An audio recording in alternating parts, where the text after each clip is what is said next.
Vamos analisar as escolhas do Diniz para hoje, Edu. Cássio jogou 90 minutos ontem, 90 minutos hoje. Cássio, Fagner, Jonathan Jesus, Vidalba e Kaique.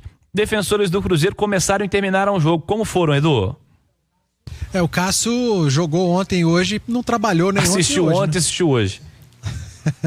Os adversários finalizaram muito pouco, não exigiram grandes intervenções do Cássio. Aliás, hoje ele fez uma grande intervenção no lance que foi falta do atacante do Tombense no Christian. Então, se entra, não valeria, mas foi uma grande defesa do Cássio. O Jonathan virou praticamente um volante, né? No primeiro tempo, já que não tinha nenhuma função defensiva.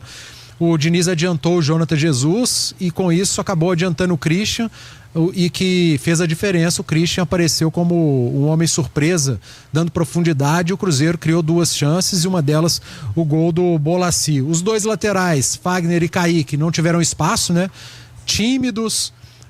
O Tombense tem mérito nisso. Eles abriam um campo com os 2 pontas, entre aspas, o Marquinhos e o Teves jogando por dentro, com o Teves, um destro jogando pela esquerda, o Marquinhos, um canhoto pela direita. Então, quando pegavam a bola, partiam para a diagonal, para dentro. E quem fazia o lado, a lateral, eram os laterais.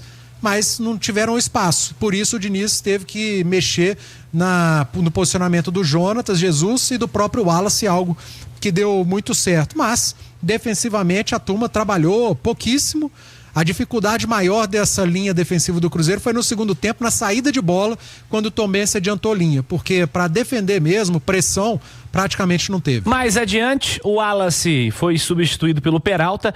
Essa substituição aconteceu também no primeiro jogo da pré-temporada, né? Quando o Wallace teve um probleminha, mas não foi nada demais, tanto que ele já esteve à disposição ontem e hoje. Wallace, depois Peralta, Lucas Silva, depois Vitinho, Christian, depois Matheus Henrique. Como foram os meio-campistas celestes, Edu? Desses 3 que você citou, você tem aí pelo menos 2 que são terceiras opções, né? O Peralta, você falou que entrou no lugar do Wallace lá nos Estados Unidos. Foi a segunda alteração, né?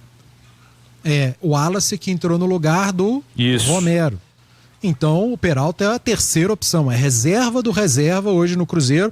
O mesmo vale para o Vitinho, que não havia jogado, entrou hoje. Matheus Henrique não, Matheus Henrique é um titular e entrou em campo hoje porque é um cara que tem uma parte física privilegiada. Christian, melhor em campo pela primeira etapa que fez, foi o diferencial, foi a válvula de escape do Cruzeiro, o fator surpresa que fez com que o Cruzeiro furasse o bloqueio defensivo da equipe do Tombense. E o Lucas Silva, um jogo muito discreto, mas eu acho que vai ser um cara muito importante na temporada de 2025 para o Cruzeiro. Gosto muito do Lucas Silva também, acho muito importante pro elenco. Bolassi, autor do gol.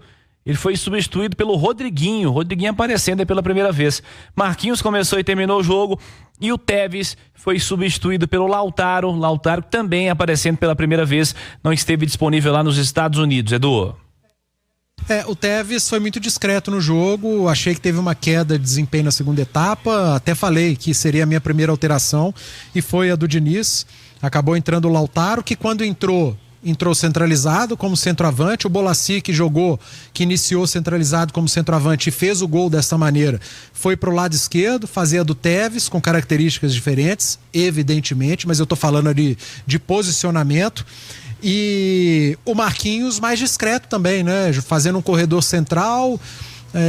Apareceu pouco, não foi um cara que encheu os olhos, não. E o Rodriguinho, assim como eu falei do Peralta e do Vitinho, aparece como uma terceira opção, como um reserva do reserva também, nesse elenco qualificadíssimo do Cruzeiro. Eu tô falando de 3 opções de jogadores que têm qualidade: Peralta, Vitinho, Rodriguinho, o próprio Lautaro também é uma terceira opção, é considerado reserva do reserva. Você ainda tem Dineno para entrar.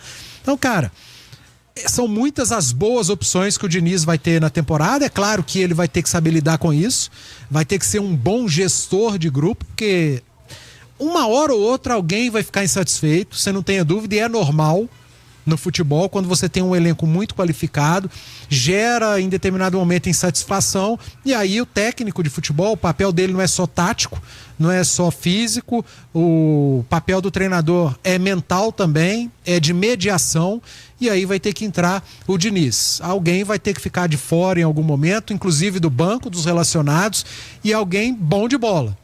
e isso vai ter que ser trabalhado. Agora, é uma temporada cheia, 38 rodadas de brasileiro, calendário apertado, estadual, Copa Sul-Americana, Copa do Brasil, todo mundo vai acabar jogando. Uns mais minutos, outros menos minutos. Mas, dessa turma da frente, o destaque mesmo pro Bolassi pelo gol, pela movimentação, pela alegria de jogar futebol. O torcedor adora isso. Rodriguinho, por pouco, deixou um gol no finalzinho ali, numa ótima jogada do Lautaro. Marquinhos e Tevez, muito discretos na partida de hoje. Agora, Cirilo, falar o quê, né? Os caras jogaram ontem. Então, não é nenhuma crítica. O próprio Wallace falou aí pro Rafa Leal. Ele não dorme no avião. Ele não dormiu de ontem para hoje, descansou à tarde e veio jogar futebol hoje. Não é fácil, não é moleza.